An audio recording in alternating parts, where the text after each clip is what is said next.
ಒಂದು ನಮ್ಮ ಏನು ಸಮುದಾಯದ ಕುಂಚುಟುರಿ ಸಂಘದ ನಿರ್ದೇಶಕರುಗಳೇ ಹಾಗೂ ಸಮಾಜದ ಮುಖಂಡರೇ, ಒಂದು ಆಚರಣಾ ಸಮಿತಿ ಅಧ್ಯಕ್ಷ ಕಾರ್ಯದರ್ಶಿಗಳೇ ಹಾಗೂ ಎಲ್ಲ ಸದಸ್ಯರೇ, ಈಗಾಗಲೇ ನಮ್ಮ ಅಧ್ಯಕ್ಷ ಹೇಳ್ದಂಗೆ ಇದೇ ತಿಂಗಳು 26ನೇ ತಾರೀಕು 2026ನೇ ಭಾನುವಾರ ಸುಮಾರು ಬೆಳಗ್ಗೆ 10 ಗಂಟೆಗೆ ಒಂದು ನಾಡಪ್ರಭು ಕೆಂಪೇಗೌಡ ಹಾಗೂ ಬನ್ಮಯ್ಯ ಅವರ ಜಯಂತ್ಯೋತ್ಸವ ಕಾರ್ಯಕ್ರಮ ಅಧಿಕೃತವಾಗಿ IB ವೃತ್ತದಿಂದ ಚಾಲನೆಗೊಂಡು, ತದನಂತರ ಇನ್ನು ಕಲ್ಯಾಣ ಮಂಟಪದ ಹತ್ರ ಬಂದು, ಕಲ್ಯಾಣ ಮಂಟಪದಿಂದ ಬಸ್ ಸ್ಟ್ಯಾಂಡಿಗೆ ಬಂದು, ಬಸ್ ಸ್ಟ್ಯಾಂಡಿಂದ ಈ ಒಂದು ನಮ್ಮ ರಂಗನಾಥ ಕಾಲೇಜಿನ ಆವರಣದಲ್ಲಿ ಈ ಒಂದು ಪ್ರೊಸೆಷನ್ ಅಂತ್ಯಗೊಂಡು, ಆ ನಂತರ ಒಂದು ವೇದಿಕೆ ಕಾರ್ಯಕ್ರಮ ಶುರುವಾಗುತ್ತೆ. ವೇದಿಕೆ ಕಾರ್ಯಕ್ರಮ ಸರಿಸುಮಾರು 1:30-2 ಗಂಟೆ ಅಷ್ಟೊತ್ತಿಗೆ ನಾವು ಪ್ರೊಸೆಷನ್ ಮುಗಿಸಿ ಒಂದು 2 ಗಂಟೆ ಅಷ್ಟೊತ್ತಿಗೆ ಕಾರ್ಯಕ್ರಮ ಶುರು ಮಾಡಬೇಕು ಅಂತ ನಾವೆಲ್ಲ ನಿರ್ಧರಿಸಿದ್ದೀವಿ.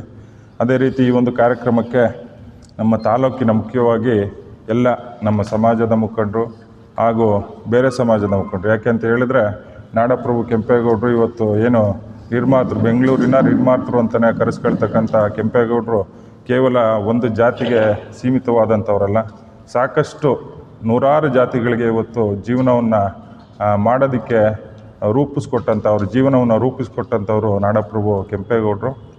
ಅದೇ ರೀತಿ ಬನ್ಮಯ್ಯ ಅವರು ಕೂಡ ಮೈಸೂರು ಭಾಗದಲ್ಲಿ ಒಂದು ಶಿಕ್ಷಣ ಸಂಸ್ಥೆಯನ್ನು ಸ್ಥಾಪಿಸಿ ಸ್ಟೇಟ್ ಬ್ಯಾಂಕ್ನ ಸಂಸ್ಥಾಪಕ ಸದಸ್ಯರಾಗಿ ಕೂಡ ಅವರು ಕೆಲಸವನ್ನು ನಿರ್ವಹಿಸಿದ್ದಾರೆ. ಹಾಗಾಗಿ ಇಬ್ಬರು ಮೇರು ನಾಯಕರಿಗೆ ನಾವು ಒಂದು ಗೌರವವನ್ನು ನಮ್ಮ ತಾಲೂಕಿನ ವತಿಯಿಂದ ಸಮರ್ಪಿಸಬೇಕು ಅನ್ನೋ ಉದ್ದೇಶದಿಂದ ಎಲ್ಲರೂ ಕೂಡ ಸೇರಿ ಈ ಒಂದು ಕಾರ್ಯಕ್ರಮವನ್ನು ನಾವು ಆಯೋಜಿಸಿದ್ದೀವಿ. ಹಾಗಾಗಿ ಪ್ರತಿ ಸಾರಿ ತಾವು ನೋಡಿರ್ತೀರ, ಗೊತ್ತಿರ್ಬೋದು, ಈ ಮಟ್ಟಕ್ಕೆ ಸಂಘಟನೆಯಾಗಿ ನಾವು ಯಾವುದೂ ಕಾರ್ಯಕ್ರಮ ಮಾಡಿಲ್ಲ. ಯಾಕೆ ಅಂತ ಹೇಳಿದ್ರೆ ನಾವೆಲ್ಲ ಹುಲಿಕುಂಟಲ್ಲಿ ಮಾಡಿದ್ವಿ, ಬರಗೂರಿನಲ್ಲಿ ಮಾಡಿದ್ವಿ, ಇದು ಶಿರಾದಲ್ಲೂ ಸಹ ಆಗಲೇ ಆಗಿತ್ತು ಕೆಂಪೇಗೌಡ ಜಯಂತಿ. ಆದರೆ ಈ ಬಾರಿ ಈ ಸಲದ ವಿಶೇಷ ಏನು ಅಂತ ಹೇಳಿದ್ರೆ, ನಾವು ಪ್ರತಿಯೊಂದು ಗ್ರಾಮ ಪಂಚಾಯತಿನಲ್ಲೂ ಕೂಡ ನಮ್ಮ ಆಚರಣಾ ಸಮಿತಿಯವ್ರನ್ನ ಪ್ರತಿಯೊಂದು ಗ್ರಾಮ ಪಂಚಾಯತಿಯಲ್ಲಿ ಒಂದು ತಂಡವನ್ನು ರೂಪಿಸಿ, ಆ ತಂಡದವರು ಪ್ರತಿಯೊಂದು ಹಳ್ಳಿಗೂ, ಆ ಪಂಚಾಯತಿಗೆ ಬರ್ತಕ್ಕಂಥ ಪ್ರತಿಯೊಂದು ಹಳ್ಳಿಗೂ ಕೂಡ ಒಂದು ನಮ್ಮ ಸಮುದಾಯದವ್ರು ಇರ್ಬೋದು, ನಮ್ಮ ಬೇರೆ ಸಮುದಾಯ ಎಲ್ಲರೂ ಕೂಡ ಒಂದು ಈ ಪತ್ರಿಕೆಯನ್ನು ತಲುಪಿಸಿ ಎಲ್ಲರೂ ಕೂಡ ಈ ಒಂದು ಕಾರ್ಯಕ್ರಮಕ್ಕೆ ಬರಬೇಕು ಅನ್ನೋ ಉದ್ದೇಶದಿಂದ, ಸಂಘಟಿತರಾಗಬೇಕು ಅನ್ನೋ ಉದ್ದೇಶದಿಂದ ನಾವು ಸಾಕಷ್ಟು ಶ್ರಮಪಟ್ಟು ಎಲ್ಲ ತಾಲೂಕಿನ ಎಲ್ಲ ಮೂಲೆಗಳಿಗೂ ನಾವು ಈ ಒಂದು ಆಹ್ವಾನ ಪತ್ರಿಕೆಯನ್ನು ತಲುಪಿಸೋ ಒಂದು ಕೆಲಸವನ್ನು ಮಾಡಿದ್ದೇವೆ. ನಾನು ಈ ಪತ್ರಿಕಾಗೋಷ್ಠಿ ಮೂಲಕ ಮತ್ತೊಂದು ಹೇಳೋದಕ್ಕೆ ಬಯಸ್ತೇನೆ. ಈಗ ನಮ್ಮ ಸಮಾಜ ದೊಡ್ಡದು. ಇಲ್ಲಿ ಏನಾಗಿದೆ ಅಂತ ಹೇಳಿದ್ರೆ, ಈ ನಾವು ಇನ್ವಿಟೇಷನ್ ಮಾಡ್ಬೇಕಾದ್ರೆ ನಾವು ಬೇರೆ ರೀತಿ ಮಾಡಬೇಕು ಅಂತ ಅಂದ್ಕೊಂಡಿದ್ವಿ. ಪ್ರಮುಖವಾದ ನಮ್ಮ ಮಾತ್ರ ಹಾಕಿಸಿ ಉಳಿದವ್ರೆಲ್ಲರೂ ಬೇಡ, ಯಾರ ಹೆಸರು ಬೇಡ ಅಂತ. ಆದಾಗ್ಯೂ ಕೂಡ ಕೆಲವ್ರ ಹೆಸರು ಬಿಟ್ಟೋಗಿರ್ಬೋದು, ಯಾರು ಕೂಡ ಅನ್ಯತಾ ಭಾವಿಸ್ಬಾರ್ದು. ಯಾಕೆ ಅಂತ ಹೇಳಿದ್ರೆ ಈಗ ಪ್ರತಿಯೊಂದು ಪಂಚಾಯತಿನಲ್ಲಿ, ಪ್ರತಿಯೊಂದು ಊರಲ್ಲೂ ಕೂಡ ಸಮಾಜದ ಎಲ್ಲರೂ ಲೀಡ್ರ್ಗಳಿದ್ದಾರೆ. ಪ್ರತಿಯೊಬ್ಬರೂ ಇಲ್ಲಿ ನಾವು ಹಾಕ್ಸೋದಕ್ಕೆ ಮಾಡೋದಕ್ಕೆ ಆದರೆ ನಾವು ಇದನ್ನೇ ಇನ್ವಿಟೇಷನ್ನೇ ಬುಕ್ ಮಾಡೋ ರೀತಿ ಆಗುತ್ತೆ.